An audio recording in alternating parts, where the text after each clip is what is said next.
Oh, ladies and gentlemen, boys and girls, it's the Wrestling Classic. Justin here for a little bonus episode of the TWC Show.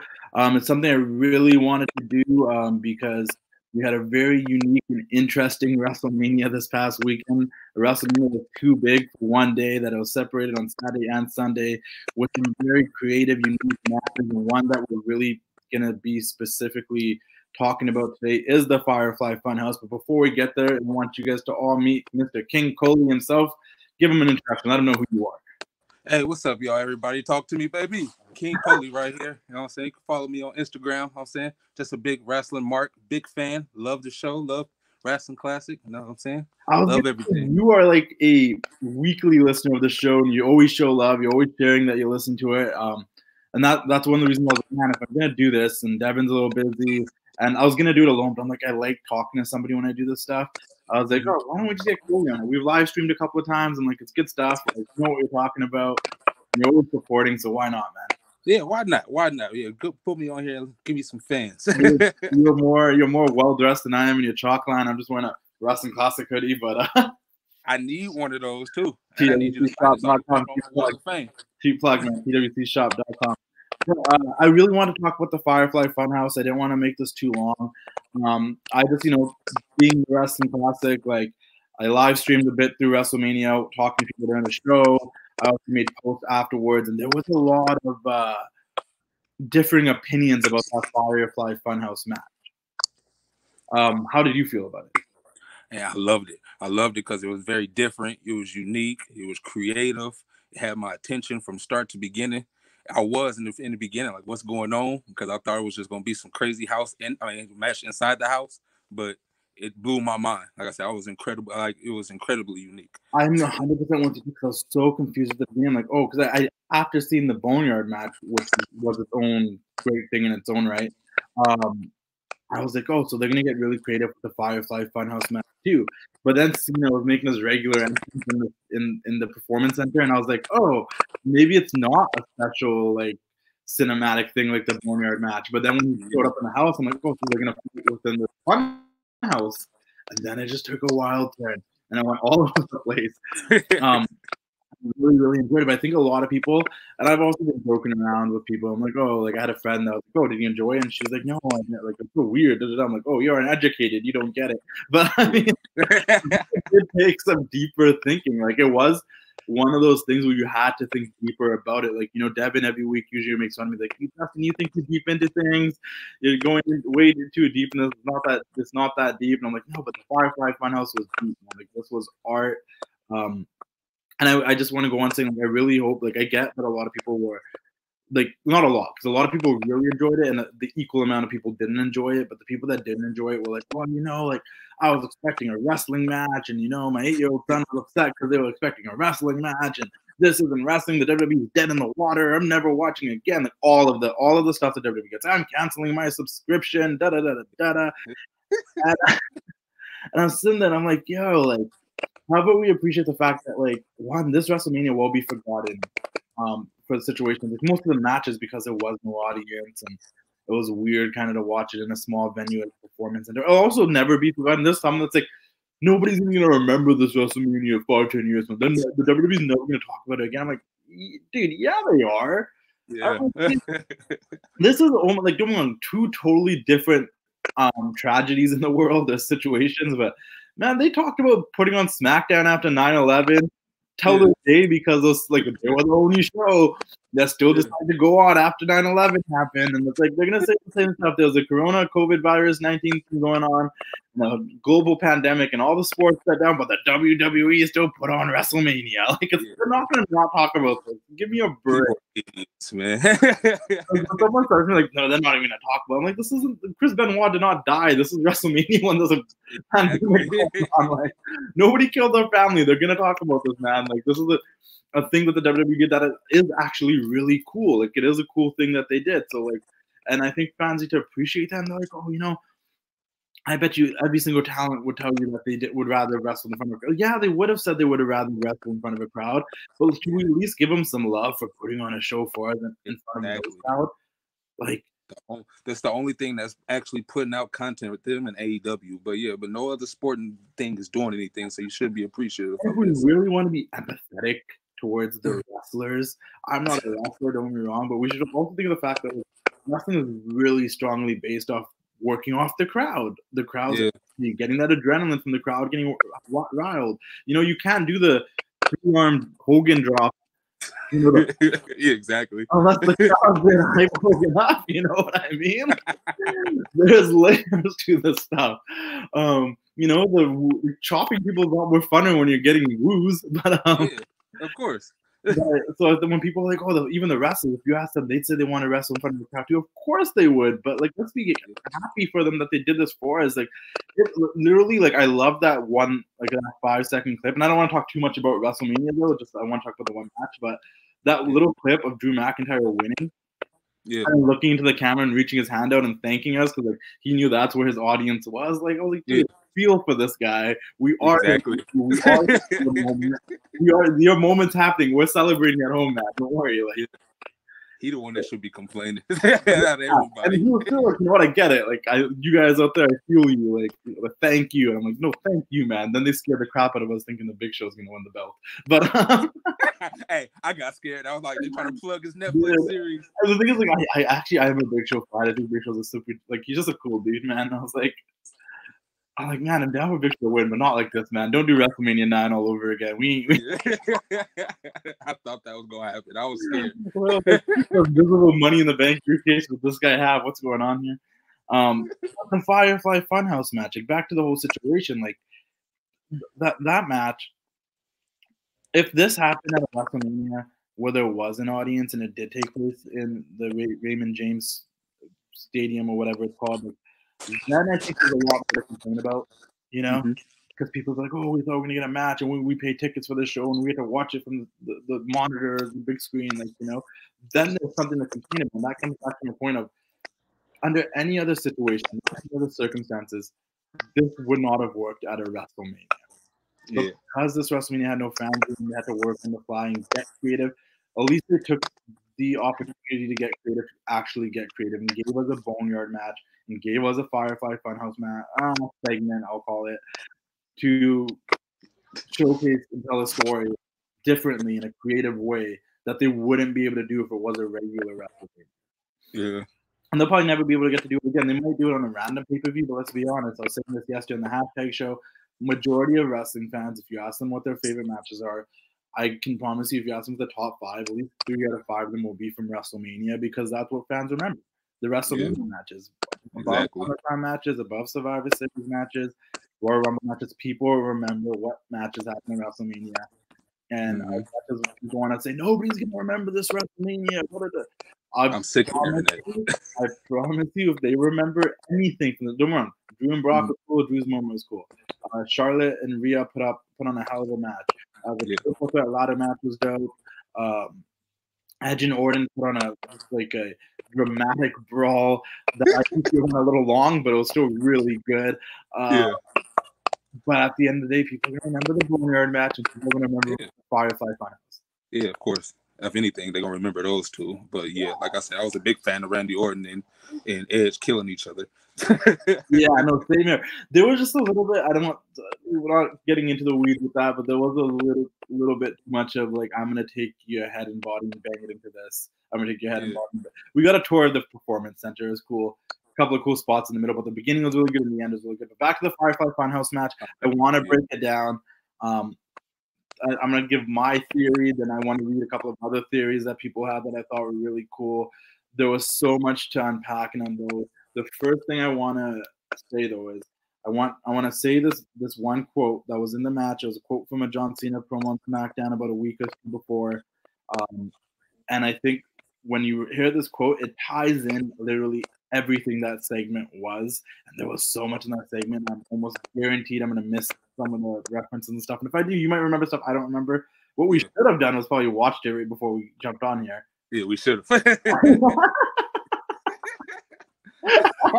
I should have done my homework. So go watch the Firefly Funhouse segment.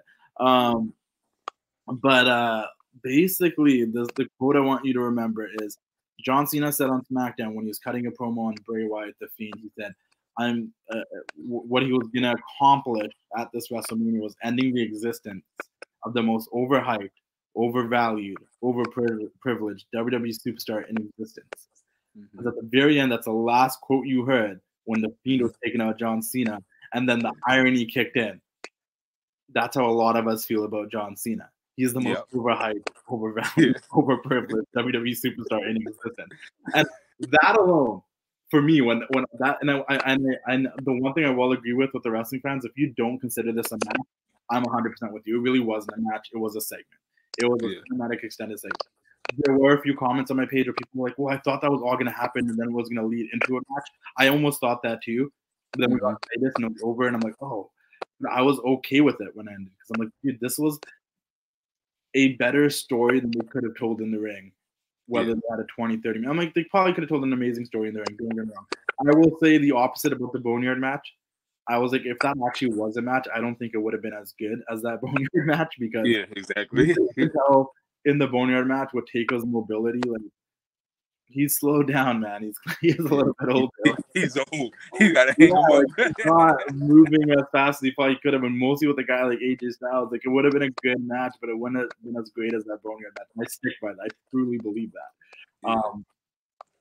I mean, that took them 8 hours to film, so that tells you, you know. But with the Firefly Funhouse, I'm like, yeah, we know Cena could probably still go like as good as Cena can go, and we know Bray's still a young buck in the game and in the time. And, you know, this obviously was following up their feud from 6 years ago at WrestleMania, where Bray was trying to, and I think this is a very important part too, is that Bray 6 years ago when he came to WrestleMania was trying to almost get John Cena to embrace the hate and like show his true colors. And you know, you're not who you say you are. Like, you know, you're afraid too. You have fears. You call yourself the man of the people, but you also have your problems. That's why that one part where Bray was at the WrestleMania 30 match, where Bray wanted Cena to hit him with a chair, and then Cena did, because show your true colors. Show us who you really are. We're trying to get Cena to break, but Cena would not break. Now, let's break down how this Firefly Funhouse match went. Obviously, Cena comes out, does his entrance. Bray shows up in the Firefly Funhouse. Cena shows up there. What did Bray say at the very beginning? Remember? I remember John Cena went away. So welcome to WrestleMania. Show Vince McMahon with the WrestleMania stuff, and then I love all the throwback nostalgia stuff that they put. I was like, dude, this is like, because that was one of the things I was like, when Stephanie had the first thing, I was like, welcome to WrestleMania. I'm like, oh, they need Vince to be like, welcome to WrestleMania. Like, he does it way better. That was the worst impression than Stephanie. But he said something right at the beginning. Let me see. He said he's going to go against himself, or something like that, in that aspect, and that, like, you want to go against yourself or something like that. Let's see if I can find it.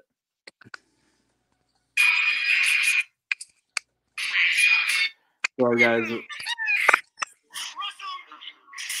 Listen to it.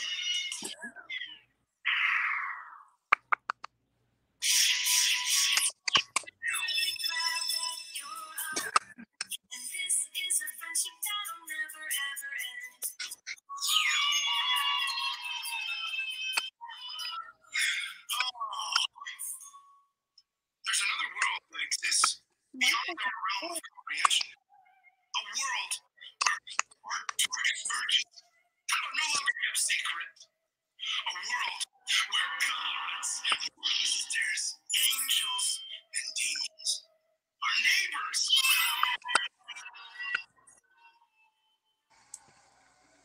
Who are we really? And why do the things that we do? Hey, John. Let's take a real look at who you really are. You're about to face your most dangerous opponent yet. Yourself! He literally described what the whole story was. If anybody watches more than once, our deepest demons and our deepest urges, they're all within you. You're gonna face the hardest person you have to face yourself. And that's big. It's that simple. That's basically what the whole story was. And when you saw John Cena go through having to face his, you know, deepest fears and what he used to fear, there was a theory that was going on in Reddit. I'll read it. I'll let you guys you guys tell me what you think it meant. Basically, what someone was saying was, this was about Cena's failures and the things he's afraid of. He was afraid of his debut being a failure, and we saw him making his debut, being challenged about ruthless aggression against Cena, and that almost didn't go over. Like, he did make a great debut, but that character and the little, colorful tights was not terrible. Yeah. And if you heard past podcasts and stories and stuff, like, he was very close to getting fired when that situation was happening. Like, yeah, the debut was good, but then after that, it wasn't clicking. Then obviously someone said his marriage failing. I don't know where they really referenced that. It might have been the "you can see but you can't touch" part. Yeah, that part was really funny. With Cena trying to go at Bray Wyatt, he's like, "You can see, you can look, but you can't touch." Yeah. There's another thing about Cena having relationship failure. Like, he's been divorced, and the stuff with Nikki where they got engaged and still didn't end up getting married. And then the whole Saturday Night's Main Event throwback where John Cena was a super powerlifting, caring about his body, was him and his failed bodybuilding career, and him trying to keep up the physique because he thought, like, the bigger he was, the more success he'd have, like da da da da da. And then there was a fear of thinking he only got to the top because of his size of physique. That was another thing that they were trying to point out. The rap career not taking off. Like, he did the whole rap gimmick, but also the fact that when he did the rapper gimmick and he was a Dr. Thugonomics, that he, like, was that a character that could only go so far? Was he getting heat with the boys with some of his raps and stuff? That was something that was considered back in the day. Then the fear of failing to be a heel, which was one of the biggest ones, because we know for years that we wanted Cena to be a heel. We wanted Cena to be a heel. Like, sometimes, like, man, if Cena was a heel, like, it would be compared to, like, what was the biggest heel turn in professional wrestling? That was Hulk Hogan. Yeah. And that's where the NWO thing came from. Yeah. And that's why it went from, if Cena actually hit Bray with that chair and let his inner urge, that anger come out, and his inner demons come out, and he smoked Bray with that chair. 6 years ago at WrestleMania, what Bray was trying to do, that mission that Sister Abigail sent him on to break John Cena, like, if he actually achieved that, then would we have seen a different John Cena? And does Cena regret that he never turned heel? Is there a fear that, like, why didn't he do that? And then there was the fear of hitting Bray with the chairs, the fear of fans hating him and destroying the Nexus, and his fear of retiring, which I don't know what part that came in. Do you remember there being a scene that was kind of with the fear of retiring? I never seen it. It was a fear of Cena retiring at all. I did see, like, when he started beating up Eric Bischoff Bray. Yeah. And he got all the flashbacks of things that we would have thought would have made Cena angry, reasons for him to turn heel, things that would have created this inner conflict in him, like losing to Batista, like guys that people liked more than Cena. Batista, CM Punk, Randy Orton, Edge, Shawn Michaels. We saw all these feuds that he had, him having to pass to Roman, him after losing to Rock, him getting beat up from Brock Lesnar, him getting beat by the Miz at WrestleMania. All these things that we saw in his flashbacks in his head were things that you would think the Cena character would lose his mind over and want to turn heel over, or created this inner conflict in him. Like, he had all those flashbacks. He saw him getting angry. Like, he felt like he never got to release this anger he had towards, the fans not accepting him fully when he was the guy, but yet, they accepted Edge when he was shooting Edge. They accepted Batista. They accepted Randy Orton. They thought was a better wrestler. They liked CM Punk more. They liked Roman Reigns more. Like, even when he wasn't done retiring, they're pass the torch to Roman Reigns. He had to lose to The Rock. He had to get beat by Brock Lesnar. And as much as I was saying in a promo a couple of weeks ago, I've had so many things too, and I've never fallen. I've never, I never blamed it on anybody else. Bray Wyatt does. Like, how about when I lost to CM Punk, or I lost to, Brock Lesnar, and got beat up by this guy? Like, I never. And then I think that was Bray's way of saying, like, no, but that made you mad. Yeah. The difference between you and I is that you didn't show any emotion towards it. He didn't care. And I'm gonna make you feel emotions for those things, because those things should have made you mad. Yeah, those biggest failures, like especially with Punk leaving, Roman taking off, like everything. At SummerSlam. Yeah. Brock killed him in SummerSlam.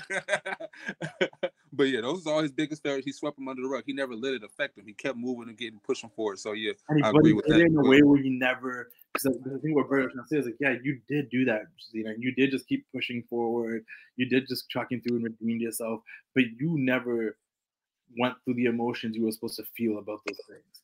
Mm-hmm. He never let those urges of anger come to the top. And I think what he did in this Firefly Funhouse match was make Cena face his past, face himself, go back to living in that moment of embracing ruthless aggression and seeing the big obsession with trying to be super built and be like a big muscular man like Vince McMahon likes and to be accepted, or embracing the fact that, you know, his failed relationship with Nikki Bella, embracing his attempt to be a rapper and the Doctor of Thugonomics, anything, trying to do whatever it took to be relevant, you know, like, you know, embracing, did it go straight from the Doctor of Thugonomics straight to Bray Wyatt again, or what happened?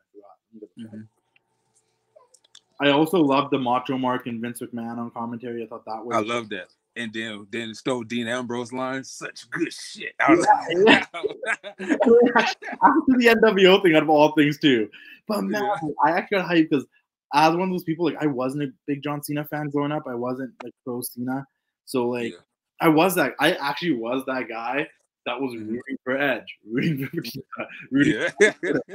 CM Punk. Those four guys are on my top 20 favorite wrestlers of all time list, because those are four guys that I like them so much more, I feel like, because I dislike John Cena so much. Like, come on, Edge is great, Randy Orton's great, CM Punk's great. They're all great in their own ways, but I know part of it is because they weren't John Cena, and I dislike John Cena. Like, I was that teenager in 2007 that was booing John Cena. Like, man, get this guy off my TV. I can't even watch it. Man.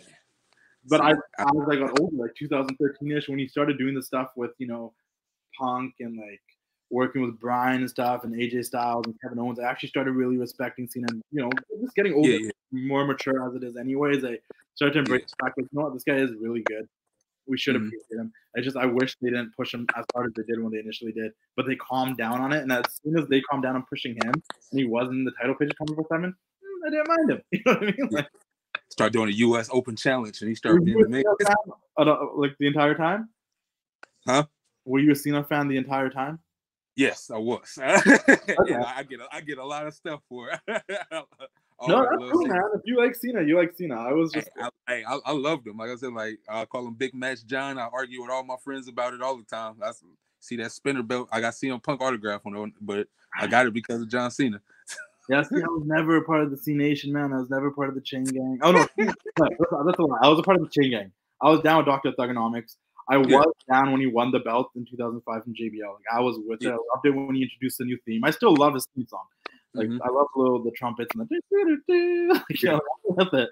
Don't get me wrong. It's just when someone asked me the other day, like, when was it that you officially turned on Cena on the live stream? And I'm like, I'm pretty sure it was when he got drafted to Raw. Yeah. When he got drafted to Raw, and then all the stuff went down with him beating Jericho and Christian. And there's just so many people I liked on Raw that Cena was beating that I was like, oh no, this ain't cool. He just started killing everybody. Alex, this was cool. You on SmackDown beating JBL. That's cool. So, you coming over here and you're beating Jericho, you're beating Edge, you're beating Christian, you're beating Shawn Michaels, you're beating Triple H, you're beating Umaga, back to back WrestleMania. Like, who are you? Back to back WrestleMania is beating Shawn Michaels and Triple H. Yeah, like, who is this guy? Like, what the? Super Cena. Also, he's trying to be a Marine and everything. I was not a Cena fan, man. Then his promos got very like he almost became, he went from being like a funny like Doctor of Thugonomics rapper to becoming like this preacher that was like, I don't know, maybe I was a heel when I was a teenager. I don't know. Like, I'm like, yo, this guy's talking a lot of bullshit. He's sucking all these fans in. Exactly. I was very upset because I was trying to hate him. I was trying to be like, man, I'm not rooting for Cena. And then he started like pulling kids out of the crowd that had cancer. And I'm like, yo, this isn't fair. You can't be going out there pulling kids out of the crowd that have cancer and expect me to still boo you. Like, this is cheating. This is not right. Yeah, you had no. They try to make sure you like them. They try to make sure you like them. Something like a little. Like, then it was all the propaganda. Then it was like, oh my god, you know, like people started booing Cena. People legitimately started booing Cena, right? And I'm like, okay, cool. Now we're all on board. We don't like Cena. This guy should turn heel. But instead of turning heel to protect their merchandise sales, both the WWE and John Cena, because I'm sure you made a ton of money on merchandise sales. Yeah. To protect that, they're like, let's just say he's the most polarizing superstar. Some people He's the most polarizing figure in history. We hate him. We hate him. He's not polarizing. There's probably more people that dislike him than like him. Little kids and girls like him. The men are booing him. Yeah. Change him. He's the most polarizing superstar. Like, he ain't polarizing, man. It's unanimous on the majority. If this was an election, John Cena would not have gotten voted in. We would have voted in old man Shawn Michaels before he voted in John Cena at that point. That's a fact. I agree with that. But it's something that Let's Go Cena. Cena sucks, though. So and it's polarizing. It really is a great chat. It really was. When it became a thing, I'm like, you know, I'm glad this is a thing, but they rode the and going back to the Firefly Funhouse.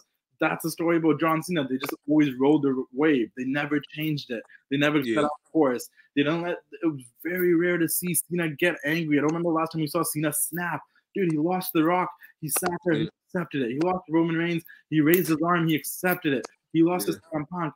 CM Punk ran away with the belt. He accepted it. Like, obviously, they feuded still, and they had whatever storyline wise. You know, he got his quote from Brock Lesnar. He pretty much accepted it. You know? Accepted it. People were getting behind Danny O'Brien over and the Yes Movement over even caring about John Cena. He accepted it. New guys were coming in now. For so many years, it was like, oh, Cena's holding guys down. I always say there's a whole generation of wrestlers that never got to reach a certain level because they were part of the Cena era.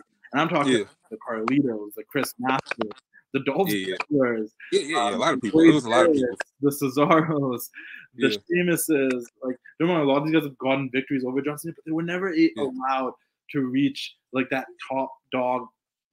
This is my yard level because Cena was a guy. Even Randy Orton. Don't remember, Randy Orton is his own worst enemy, but nobody ever got to get to where Cena is because Cena was holding that spot as tight as close as he could. He wasn't hence. You know, his obsession of staying big, his obsession of being the top guy, his obsession of being a good guy. He did not want to lose that spot. Maybe that the whole thing was a fear of Cena retiring because this was all he knew, and he was the guy for so long. And it wasn't until recently when, you know, this new breed of talent came through, the Shield guys and Kevin Owens and AJ Styles and Daniel Bryan blew up. Like that, Cena almost started. Sami Zayn. He went against Sami Zayn and had a good match with Sami Zayn in the US Open. Finally started taking a step back, and now he's in Hollywood. So it makes sense. Like, I get it. So once again, to kind of wrap things all up in total, like, I want to read another theory though, actually, before I do that, because there was another theory that I read that I actually really enjoyed. This was from Twitter. I got it from the Reality Era on Instagram. He put it in the story. So they showed WrestleMania 30 as his most pivotal night. It's why we're here. Bray had the whole world in his hands. Cena had the chance to make a star, but he chose not to and hurt Bray. So now Cena must look in his past to see the errors of his way. Going back to me, what I was saying, there's a lot of guys that never got to break through because, and that's a fan perspective. Like I said, the one thing I didn't say at the beginning, I should say, is that this match, this segment, this Firefly Funhouse thing, was for the marks. It was for the smart wrestling fans. If you were a casual wrestling fan, a lot of this probably made no sense to you, and you had no idea what was going on and why this was happening. Because there was a lot of references, like the good shit thing, like we know that because of the Dean Ambrose podcast. You know, Macho Mercy, and Savage. Like, us older people remember the days they were on the commentary team in the early days of Raw, and I'm being the big Macho Mark M. I love their chemistry stuff. You know, the Saturday main event intro was fun for us. Those promos behind the cage, like we know that stuff. You can look, but you can't touch. Like we picked up on those little references. The I love you when he was pretending to be Eric Bischoff. Like we know Eric Bischoff's promos and how he used to act. Like, you know, like it wasn't, you know, and him coming out playing air guitar and the world title and doing the thing, like all of that pulled in our heartstrings. Like the fist, like only the real wrestling fans marked out to see the big slap down. Yeah, I did. Like, oh my God. I did. I was like, oh, you know, like, there's so much of that like when you watch that segment, like the Boneyard match, you could be a casual fan and tune in and kind of understand what was going on. This match was catered to the marks. So the fact that a lot of marks hated, I'm like, what is wrong with you? It was a lot of them. What's the point? You guys are already shitting on all the rest of the matches because there's no audience. Like, make up your mind. And if you're saying this is some goofy, silly crap, you cannot sit there and tell me that Chris Jericho cutting promos on Vanguard 1 is great because it's this equal amount of silly crap. And I'm not saying it's crap. I enjoy both things, but I'm just saying people that call like, oh, this was stupid, like it makes no sense. This is, WWE's dead in the water. Like, what are they doing? This is the same stuff, dude, that AEW does that you guys love. And a lot of people saying the Boneyard match and this was really influencing the book and universe and all that. And I think 100% sure it was. It was for sure. And like Jeremy Borash that helped produce and direct a lot of those Broken Universe segments in Impact a couple of years ago works for TV now and is really on the Boneyard match. And as far as the Firefly Funhouse match, I think that was a collaboration between, I don't know if Borash was part of directing, but it was definitely the concept and the idea and all the stuff was a collaboration between Bruce Pritchard, Bray Wyatt himself, and John Cena, but mainly Bruce and Bray, and then John Cena coming in and giving his input and ideas. That's what I've heard. Like, I don't know. I don't have the inside scoop, but from the people that claim to have the inside scoop, no. But anyway, so that's the first thing it said. And then it said, there's an infamous meeting where Vince was looking for his next big star. He told everyone to let him know who had ruthless aggression to take that position and run with it. Cena, despite being very early in his career, said he's up for it and it was going to prove it.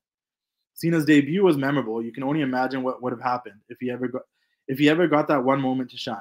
He was very one-dimensional and he wasn't ready and almost got fired. Like I was mentioning before, when he made that debut, like, yeah, we all remember that, but it wasn't like, he did the thing with the Undertaker and the handshake, but it wasn't like smooth sailing after that. Go watch the Ruthless Aggression episode. The Ruthless Aggression, you got to watch that. Nobody watching it. Yeah, and that will go a lot more in depth on what happened with John Cena in those early years, and then you will understand why that Ruthless Aggression part was included in this Firefly Funhouse match, because there was, it wasn't perfect, and there was fear there for Cena. Like he did it. The next, could he live up to like taking that initiative when Vince McMahon put out the call when he called everybody out, the call for Ruthless. Put out the call for Ruthless. Grab that brass ring. Like, could he live up to him? That's something he feared. Then the Doctor of Economics. How long could he run with that until it didn't work? How long could he make these nuts jokes until it didn't work? So then we go to but because of his body, Cena was given another chance. I'm not 100% sure if it was because of Cena's body. That was this person's theory, but it's old school thinking that plagues WWE, which is true. Like, we've always heard that Vince McMahon loves big sweaty men, and he loves bodybuilding, and his hobby, and he tried doing the bodybuilding federation once in a world. However, his muscles alone couldn't carry the company. He was given a chance to reinvent himself or be fired, and Cena became the Doctor of Thugonomics. That's true. He had to reinvent himself when he became the Doctor of Thugonomics. His fourth wall breaking promos made him a hit, but hurt and buried a lot of talent along the way and rubbed some people the wrong way. It's very lonely at the top of the mountain. And once again, I don't know if he was even at the top of the mountain at that point, but it was also, I think there was that idea of like, how long can you really run with this? Doctor of Thugonomics. And then it says enter Bray Wyatt, because right after the Doctor of Thugonomics, we went to old school, OG, original Hawaiian Bray Wyatt in his what was it called again? Compound? Was it a compound? In the Wyatt compound. At the Wyatt compound with Sister Abigail. And enter Bray Wyatt. He was different. He was becoming a star in the system where everyone played by the rules. And he was he really had momentum on his side. And if you go back, he really did, especially in 2014. I think it kind of died after the Cena thing. It really did. And had it up to now, like he did win the WWE Championship. He had a couple more good feuds and stuff, and never reached the level of momentum he had going into that match with Cena. We rewind back to WrestleMania 30. Cena would have made Bray Wyatt that night, but instead he was afraid to take a chance on it. He felt he wasn't ready, even though people wanted. All he had to do was swing the chair. And it's kind of like people blaming Cena for not putting Bray over, going to bat for Bray, like, yo, this guy has it. Let's, let him beat me, or let Cena swing the chair and let Bray accomplish a goal he was trying to get to break Cena. But of course, it was too late. Cena was too slow. The Wyatt family and Bray faded away. Cena was too afraid to seem heelish. Well, now he would face his ultimate fear. And that's where Cena snapped. He didn't want to know. He was coming face to face with some deep-rooted questions he didn't want answered. He had already failed enough. The audience failed enough from the audience rejecting him.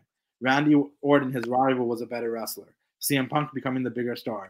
The Rock taking his spotlight. Brock Lesnar being the champ. And even Roman Reigns now being the guy. It's really over. He failed. Cena played it safe to stay at the top, and it cost him everything. Everything that defined him has been taken from him. And while he clung on to the light, something else emerged from the shadows. Having stopped taking chances long ago, Cena lost everything. He stopped taking chances. He stayed the same for so long. He tried to ride out that wave. All these other things were happening around him. Randy Orton was being called the face of the WWE with the authority, and was technically the better wrestler. Nobody sits there, like, regardless of what people think about Randy Orton, calling him boring sometimes when he's a babyface and that. Everyone says, like, no, he's such a natural in the ring. Like, he's so organic. He wants to work with Randy Orton. He's so good. He's so good. Brock came back and just took over the game, dude. He's the champ. Roman Reigns is called the guy. CM Punk did become the bigger star. At one point, CM Punk was selling equal amount or more merchandise than John Cena. And what did John Cena do? Nothing. He did nothing to change. He didn't really adapt. He was the same guy. And he did do that. I think he really did try to, like, just avoid, like, confronting that. Like, things would change. Like, he just tried to say the same. I'm like, okay, that's cool. Like, yeah, that's cool. I'm still John Cena. This is still my home. Hustle, loyalty, respect. Never give up. I'm still here no matter what. I'm still gonna get my money. I'm still gonna be the guy. Wouldn't change. So it's like, in a way, like, Cena did play it safe. He kept doing what he knew worked and who he was, instead of trying to embrace his heelish side, trying to, like, get edgy or anything. Dude, I think even now, like, that green shirt that Cena's been rocking, he hasn't changed since 2018. Like, he's just been so stagnant. Cena played it safe at the top, and it cost him everything. Everything that defined him had been taken from him. And while he clung from the light, something else emerged from the shadows. Having stopped taking chances long ago, Cena lost everything. But Bray, despite having no opportunities and nobody having faith in him, he took the risk, he involved, and he grew stronger. Now it's time to take back that moment. And that's the thing. Every time Bray had an issue, he kept having to change. He kept having to grow. He had the Wyatt family break apart and come back together multiple times. He brought Braun Strowman in. He won the WWE Championship, but he kept growing, and now he fully changed his Firefly Funhouse version of Bray Wyatt. And buried by Undertaker, Roman Reigns. Not getting the opportunities. That was him creating his own opportunities. That was him not getting all, like, he wasn't the most hyped. He wasn't considered the most valued. They left him on the wayside so many times. Even if he did want to change, they would never have flopped John Cena. And he never did change. And maybe that's the reason why they never flopped him, where someone like Bray had to. But let's also remember the really big thing about The Fiend. The whole character is getting back at people that did him wrong in the past. Everybody that he's dealt with has kind of become an old form of themselves. Finn Balor turned back to the Prince. Seth Rollins went back to his true foolish, egotistical person that he truly is. Everyone that was pretending to be something else. Jerry the King Lawler went back to being a jerk again. Who else did he catch? He got Finn, Seth. Mick Foley, he ain't never came back after that. Who else? Kane a little bit. Brian. Kane became the mayor. Brian kind of went back to being that, like, loved indie darling rather than this yes movement guy. He went back to being. It's like he almost reverts people back to their true selves. That's what The Fiend has, right? He gets people to have a conflict within themselves of why they can't, what this person's doing to them, and they go back to their true selves. That's another layer that people aren't deeply looking into. There's two things that can come out of this, okay? Either this was the last time we see Cena for a long time. I know it's not the last time we're going to see Cena. Let's be real. Everybody thinks that. It ain't the last time we're going to see Cena. It's going to be the last time we see Cena for a long time, and this is a great way to write it. It really is. Bray took him out with Sister Abigail. I mean, The Fiend took him out with Sister Abigail at the end, and he beat him. And Cena had to face himself before going. Meaning, when Cena comes back, boy, do we get a different Cena? That'll be dope if we do. Did they write off the chapter of Cena? Do we, obviously not NWO Cena, but do we get, like, an NWO Cena? Do we get a heel Cena? Do we get a Cena that embraces his anger? Cena time is up. Do we get time is next. The world has turned his back on them, and he comes back in face paint. He's hanging in the rafters. What do we get? He come back. He's got face paint on. Not talking. Not gonna talk for a year. For an entire year. one of the best promo guys not talking for the entire year because he's finally realized that half the audience has turned their back on him and he's not that whole guy. But it happened like so many years later. That audience has kind of accepted him now. We're like, he's all right. Yeah. He's actually kind of cool. He's not that bad when he's not around that much. He really is. As someone that was a proud card holder of the Cena Hater Club, like, he really isn't that bad when he's not that bad. I'll love it. I'll love it if he do that. Like I said, I'm already a proud Cena fan, but if he was to do that even more, I love it. And like I said, for me, always liking bad guys, for me to like John Cena, it's like weird for me. So it's crazy. Yeah, no, I'm that bad fan. I'm that unconditional fan that like I will be the one that preaches that Baron Corbin is a true heel because people actually don't like Baron Corbin. Yes. And people are like, no, man, that's go away heat, man. That's change the channel heat. I'm like, no, you don't like him. I'm like, if someone's a heel and you like them, then they're not doing a good job of being a heel. I'm being honest. But I'm also the fan that is that problem though, because if someone's a heel and they're good, and I like them. Like, same here. I used to like JBL. I used to love JBL. I say he's the best heel ever. Let's be also like AJ Styles is a heel right now, but you can't make me dislike AJ Styles. Exactly. Is he really a really good heel? No, he's a heel, but as a character, but he's not like the best heel.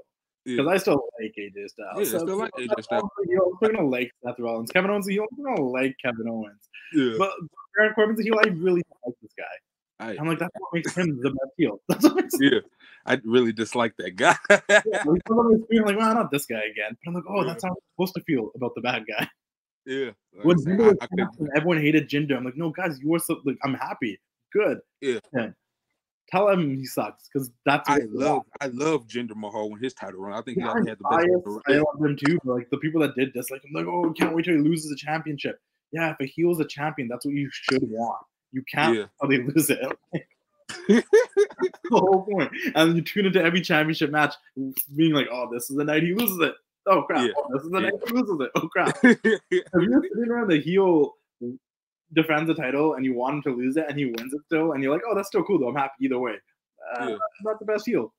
Probably really good at heel work in their character, but not the best heel. Mm-hmm. But anyways, I hope we were able to break down the Firefly Funhouse a bit with you guys. I hope it made a little sense of like why that segment, and it was a segment more than a match. Who knows? Maybe we'll get a proper Fiend versus John Cena match down the road. Maybe John Cena isn't at this perfect. Maybe shows back up at SummerSlam. We get the wrestling match when there's fans again, and then Cena properly puts over the Fiend that way too. I think this was fair to do for this WrestleMania, man, because they will never be able to do this again. You can't have a WrestleMania where 90% of the match is on the screen, you know?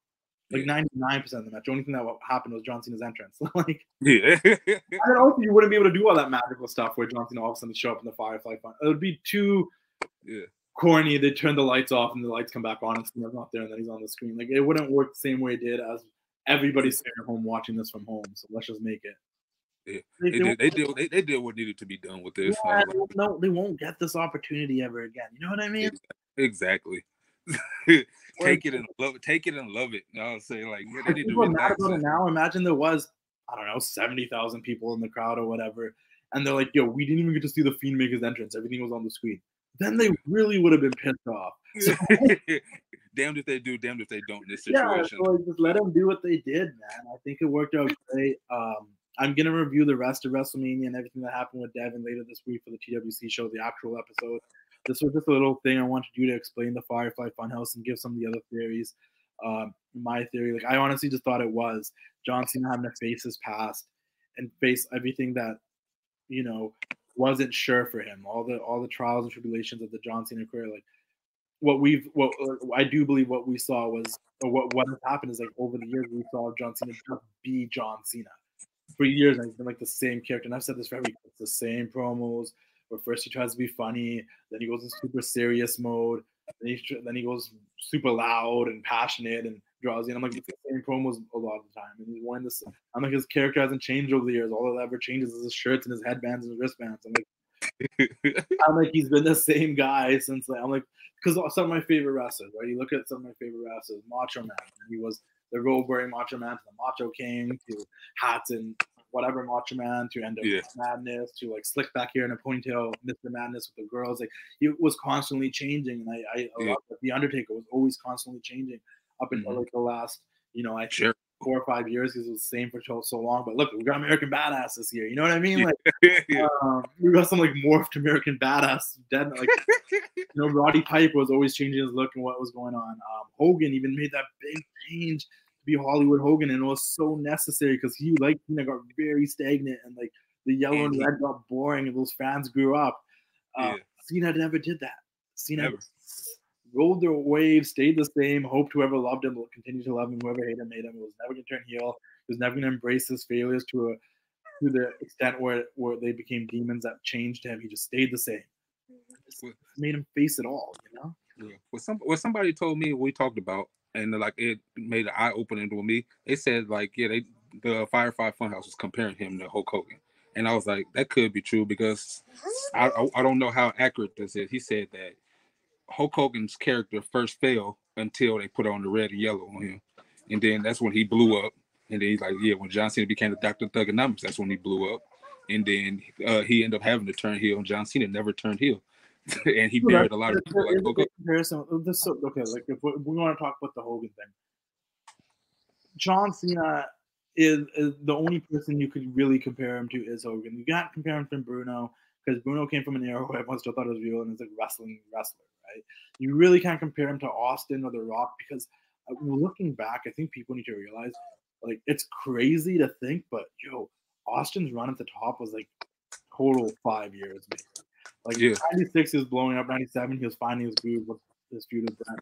Then I would say like the end of 97, 98, 99, 2000, 2001, 2002, 2002 he walked out. That was literally 6 years of him being the top. Then after 2003 he had what? He was still like a top guy, but he wrestled like 2 matches and became a GM and stuff. Like his top run was like 6 years, okay? The Rock. 98, okay? Like 97 he was in the Nation, 98 he was in the Nation, but 98 he won that belt, Deadly Games. 98, 99, 2000, 2001, 2002. And he kind of dipped Hollywood in 2002, to be honest. 2003 he was in and out. He was a heel. He came back 5 years with Rock Hogan. 84, 85, 86, 87, 88, 89, 90, 91, 92, 93. And then going into WCW, 94, 95, 96 turned heel. 13 at the top. Yeah. That's why it's compared. And he was also a character over the top. He was living off of promos, characteristics, being larger than life, more than just like Bruno, just being like the wrestler. You know what I mean? Yeah. Compare Cena to Hogan because the similarities were they were over the top characters, and they both stayed at the top. And I mean, like the top. Like there was Hogan and everyone that worked under him. There was Savage, there was Piper, there was Warrior. Cena, that was his edge. Orton, Batista, like those are his under guys. But then it was Cena on top. Yeah. And that's why you can compare him to Hogan. And then Cena's run. Cena's actual top run started in 2005 when he won the belt, right? Yeah. 2005, 2006, 2007, 2008, 2009, 2010, 2011, 2012. That's already 13. That's already 8 years, right? 2013, 2014. 2014 is when he screwed over Bray. He's already 10 years in, okay? That was WrestleMania 30. 2015, 2016, 2017, 2018. Okay, now he already surpassed Hogan by 2018 being like that top guy. But I will say it was around 2016, 17, 18 when he kind of started falling back a little. Taking more time off, losing to Roman, losing to Brock. Like, it started ending, but at the same time, the difference, but he's still going 2018, 2019, 2020. He's still the same guy in 2020. Yeah. The difference was 13 years in or 14 years in, or 8, was it 14? 84 to 96? I don't know. 13 years in, Hogan changed. What Cena never did change. So that's the thing. That's the only thing he got to do, like what Hogan did. That's the only thing left for him to do is to turn heel like Hogan did. Yeah, like Hogan went through a bunch of stuff. The fans turned on him. They weren't cheering him when he won the belt at WrestleMania 9. They went with the red and yellow goofy stuff he was doing in WCW. They were bored, man. There were maniacs out there for sure. Are there still enough fans out there? Still little kids wearing the wristband and stuff? Yeah, for sure. Yeah. But what had to be done was done, and Cena never did it. And I think that's where the Hogan comparison comes from. Because they actually are a lot more similar than Cena and The Rock, Cena and Austin, Cena and Bret Michaels. Like, the Hogan comparison is the only one that makes sense. Hell yeah. Because he's the only other guy that rode that top spot as long as Hogan did. Yeah. With it being based off of his character, his Mhm. eat your vitamins, say your prayers, Hustle, loyalty, respect. respect, never Yeah. give up, Hogan's, like there's no two people that were more similar than those two, Yeah. So that's what I 100% agree with that. And then like when he snapped when he was in that NWO gear, because then it hit him like, you guys want me to do this? I'm not going to do it. Like, it took me so hard to get here and be this guy. I had to go through all these almost failures. I went through so much stuff. I overcame all this stuff with Randy Orton and Edge, Batista, Brock Lesnar, and then he snapped, and then Bray comes up as a Fiend. He was like, "Oh, we finally got you. He finally got after you did not hit me with that chair. This little mind game in the Firefly Funhouse. We finally got you."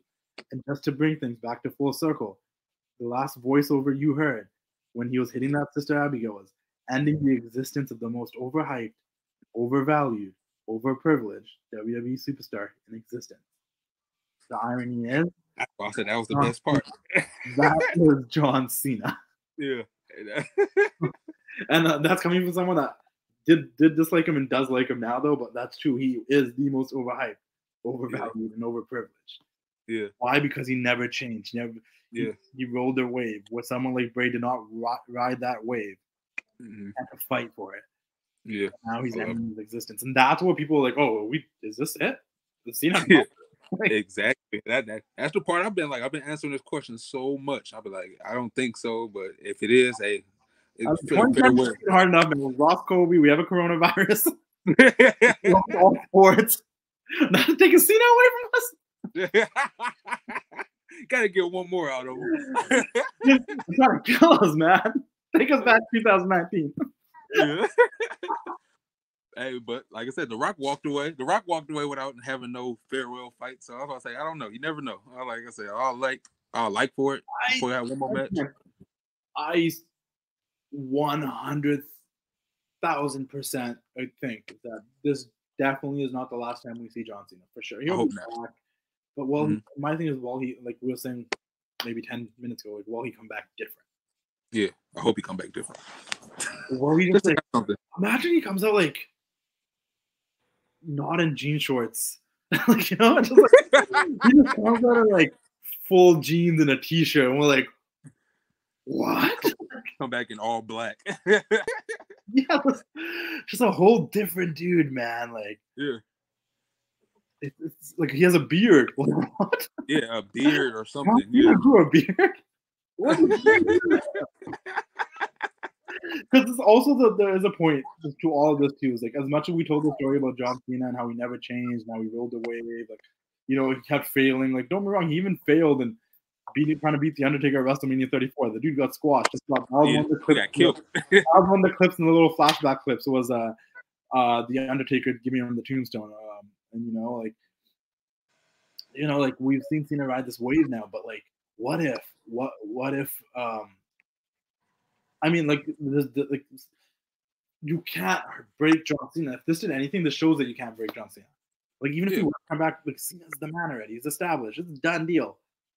Unlike Hogan, when he took the risk to turn heel, there was a risk there. Like that was a huge risk. Like, oh my God, are we gonna do this? Like, it was at a time like that's why it was the hottest time in wrestling, because they did it when it was like, oh my God, I gotta see how this is gonna happen.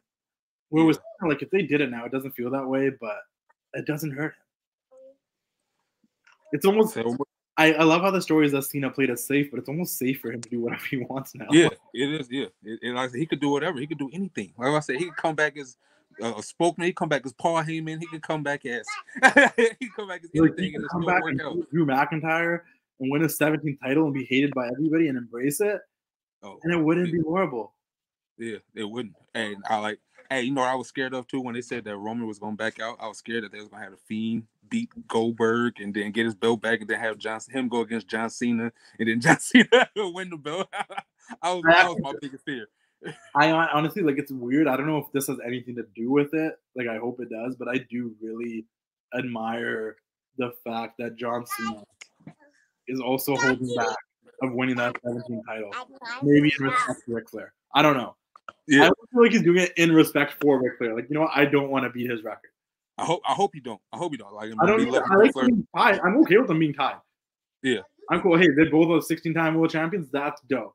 Yeah. But I almost feel think it's a respect thing. I almost feel like he doesn't want to. Like, Ric Flair wants him to break it. Ric Flair wants him to break it bad. He's the old man. He's losing his mind. But like, if this was Ric Flair in 1987, he wouldn't want that to happen. Okay, he's just old man now. He's happy with life. He's I respect. He's like me. He's good respect the guy. He's like, it's cool now, but don't forget who you are, Ric Flair. Don't forget who you are. And if you do, Bray Wyatt will take you to the Firefly Funhouse and remind you. yeah, exactly. Turn Ric Flair back to how he's. Imagine Ric Flair's in the Firefly Funhouse, like going through Ric Flair. If someone commented on my post, it was so funny. They're like, "This is basically like the modern day version of This Is Your Life." Yeah. Like I love it.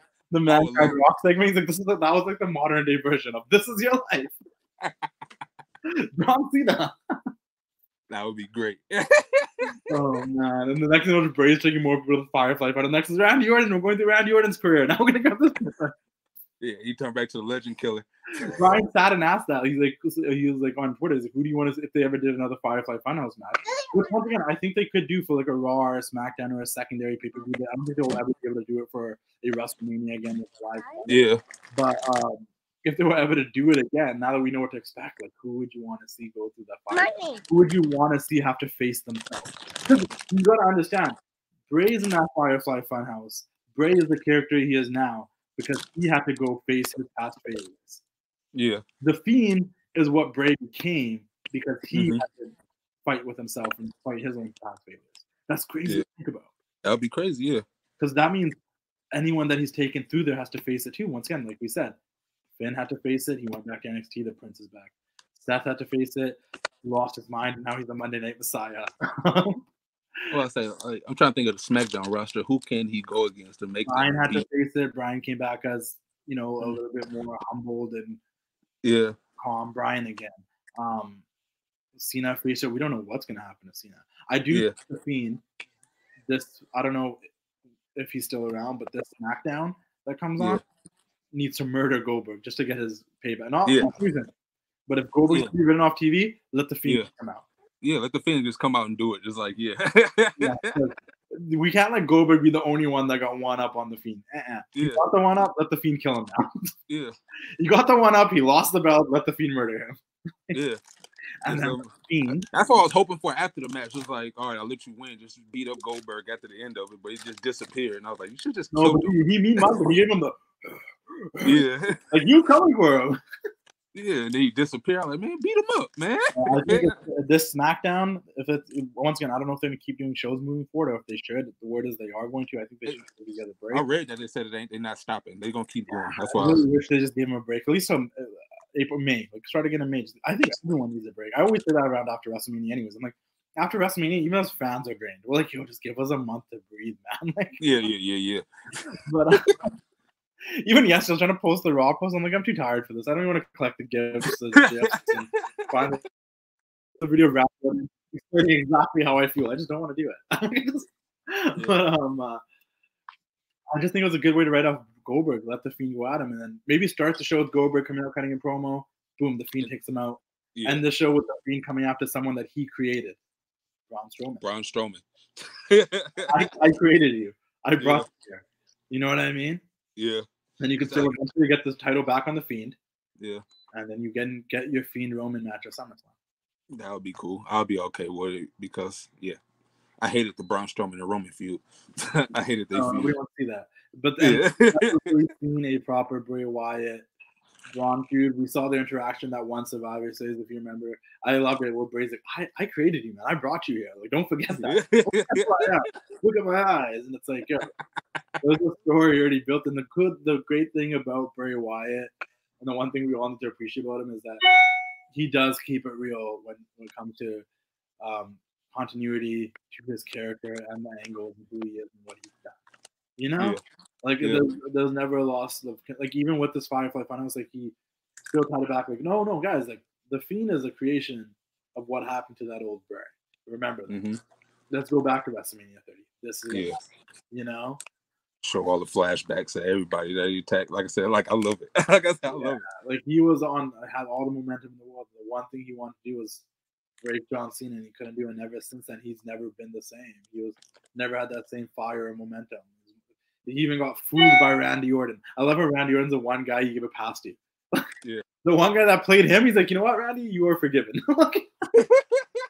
And you know, like, do you ever see that tweet where, you know, like, I know it's probably because they're on separate shows or whatnot, but I'm like, yo, this Fiend character came and he's coming back after everybody that did him wrong, but for some reason he's cool with Randy Orton.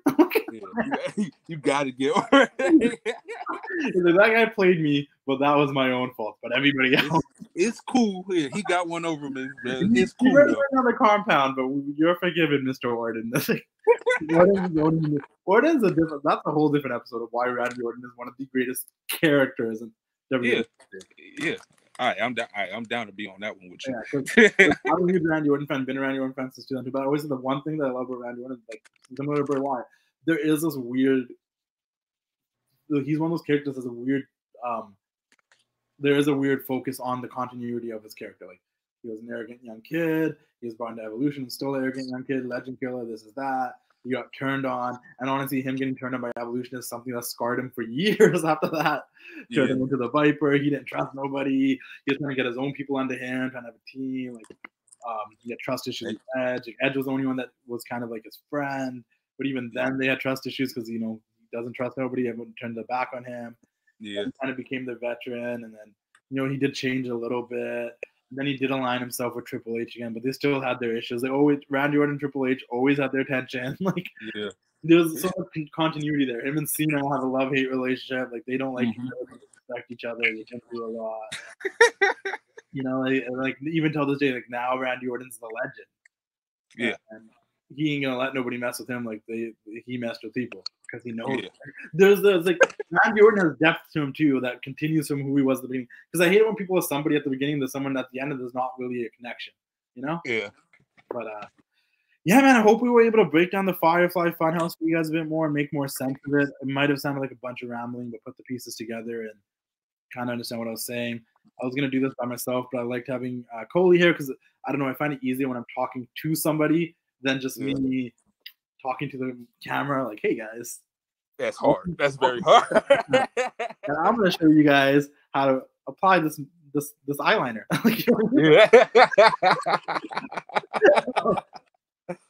So like cheesy music playing in the background. I'm not so I appreciate you being on, Koley, and I'll definitely have you on the TWC show soon. And if I do more bonus episodes, man, or some bonus interviews, I'm looking to do more of them while quarantining, while trying to stay safe and stay home. So I'm hoping to maybe get some interviews with some wrestlers, maybe interview some more people I talk to over social media. Now that I figured out how to use the StreamYard thing. Because this is cool, man. Like I said, I'll be more than happy to hop on. Like I said, let's talk wrestling. I'm cool with doing the live streams on Instagram are tough because they cut randomly and sometimes they freeze and people are commenting. It's a lot. Yeah. Sometimes they don't even let you save it at the end. You're like, where's the save button? At least this day, I know, like, we did this. I'm gonna end it and then I can save it right away. Yeah, exactly. On the audio, and it makes me really happy. So. Shout out to the hashtag show for kind of making me aware of this, and we might even be able to put the TWC show back on YouTube with video form because me and Devin probably record it like this too, and at least that way we still have life. We found another avenue. We ain't dead out here, man. We ain't dead out here. I always see that. We don't know how The Walking Dead started. There was never really like where did this disease start at? Yeah. But if it ends up being The Walking Dead. That's why people be doing push-up challenges. Trust me. I'm sick of it. I was like, maybe I should do these push-ups now. Maybe we're heading to The Walking Dead. Maybe these people are smarter than I am. Oh yeah, we survived. We finding a new avenue. We still gonna bring good content. Yeah, I need Triple H to send me a wrestling ring. I need to start training, man. Hey, yeah. Please send me one. Yeah. When we were watching that Edge documentary, watch both the Edge 24 and watch the Chronicle for Drew McIntyre. They're both really good. But watching the Edge 24, I'm like, yo, this dude sent this guy a wrestling ring? Like, sent him a whole wrestling ring. Have him in stock? Like, what is this? Like, I know there's 3 in the performance center, but you just have a bunch of wrestling rings ready to go out to people that are coming for him. Send one to Edge. Let's get them ready. Yeah, I'll give you guys some. I'll start my own wrestling league if you send me a wrestling ring. Yeah. Put on my own event, Wrestling Classic, going down. Everybody. Yeah, got my own avenue. I'll be there too. Empty. I'll definitely have an empty arena show for sure. Yeah, I'll be there. I'll be your number one. I'll be your John Cena. Yeah, we'll have a Firefly Funhouse now. We'll recreate it and stuff. Yours is like totally different. It's like you getting your belt signed from CM Punk instead of Cena. Failure. I'm back. Sasha signing the back of the belt. Failure. Failure. No. You're like turning heel slowly. Like, who is this guy? Not going by Koley no more, going by my real name. Yeah. So, John Cena comes back. He's like, I'm Jonathan Cena. I'm Jonathan. All right, man. I appreciate you guys listening or tuning in. You know, I once again, to cap it, to roll everything up, this wasn't a wrestling match. It was art. I do think, I agree with anyone that says it wasn't a match. For anyone that says it isn't art, dude, that was an art project. That was like Bray Wyatt's. If this was like him getting his master's in school and he had to do that one last presentation in front of all the professors and the dean and everybody, this was the presentation. This was like, hey guys, this is what the Fiend character is all about. Just in case you guys didn't get it yet, hand me over my degree. Let me over my 120K a year or something. I don't know. Yeah. Give me everything. Like that was his master presentation to get everybody to understand what the Fiend is. And if you didn't understand it, you know, cool. I hope we helped you understand it a little bit better. And it was honestly like, maybe I'm a little cheesy. I'm a big art fan. I love all forms of art. I've always been more of an art person than a sports person. Generally, like the stuff I love about wrestling is the storytelling and the characters and the promos. A little bit more than the wrestling matches. Don't get me wrong, I love a good wrestling match as much as the next person. I've loved wrestling as a kid, and obviously the matches came first. And that, you know, there is no wrestling without the wrestling matches. But man, I've always been so much more intrigued and invested in the stories, the characters, the promos. I remember having like a bunch of Raws on VHS tapes when I was a kid, and a bunch of wrestling challenges and primetime wrestling on VHS. Yeah. My older brother is 10 years older than me. So, you know, when I was 16 and he recorded stuff on tapes, and I used to watch those tapes when I was growing up. That's why I go old school wrestling and like. Same here. I remember, man, like I'm guilty of forwarding through matches and going to the next promo, going to the next backstage promo. Like I got a kick out of seeing these guys build their characters and talk, and you know, it was their promos and stuff that made me want to go watch the matches I ended up watching. You know, why I'm one of those people that gets notoriously bored during Raw, because I'm like, yeah, there's a ton of great matches, but give me something to get things into. Yeah, because them that 3 hours just ridiculous. Raw was really good. There's a really lot of good matches on there, but I'm telling you, 2 weeks from now, I'm not going to remember what matches were on this Raw. Like, what I am going to remember is Big Show cashed in an imaginary Money in the Bank. I'm going to that story, like, you know, it came out dragging the referee. Like, what is he doing? Yeah, like, I'm going to remember that story more. I'm going to remember the moment more than remember the really good 2 or 3 matches that happened, because I don't know, I think wrestling is based off of moments and characters and stories, and when you have those things that are going really well, then you have really good unforgettable matches. Yes. So once again, I'm a part of the art. I love the art. I want to elaborate even more on that. Like I love music. I'm a big music person. I love all genres. If I can relate to it, if I can put it towards the story of my life, or if I could be a part of the soundtrack of my life, or because, you know, when I was a teenager, I was really into rap and hip hop, and I got older, it was classic rock, and, you know, like, there's so many parts of my life where I listen to different kinds of music that I appreciate all kinds of music, and I appreciate the art behind music. I appreciate movies and television shows. Some of my favorite TV shows have influenced me. Like, I'm a huge Mad Men fan. I love Breaking Bad. I love Peaky Blinders. I love Sons of Anarchy.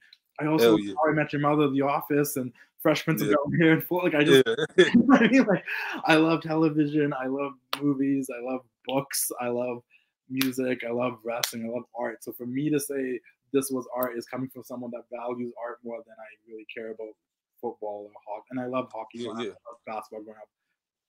You know, I love those things. It's a different kind of form of entertainment. It's athletic competition.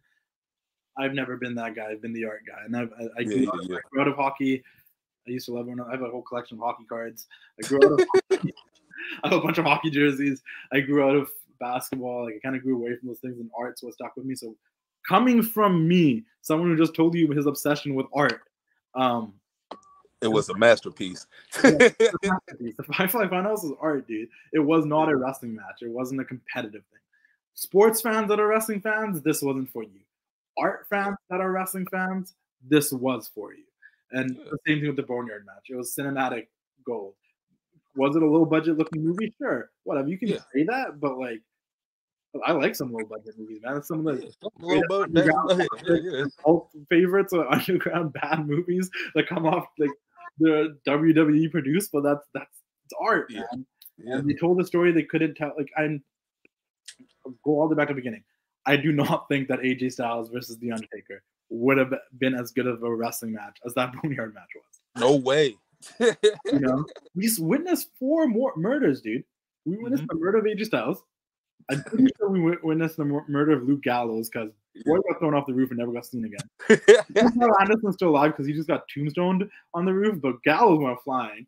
Yeah. We witnessed the murder. There's another murder. I can't remember which one it was. But then the last murder is we witnessed the murder of John Cena. So, it was all the good murders. Oh no, it was witness the murder of AJ Styles, we witnessed the murder of Luke Gallows, we witnessed the murder of Randy Orton, and then we witnessed the murder Orton dead. Damn, dude. At the end of that, I'm like, yo, Edge just killed Randy Orton.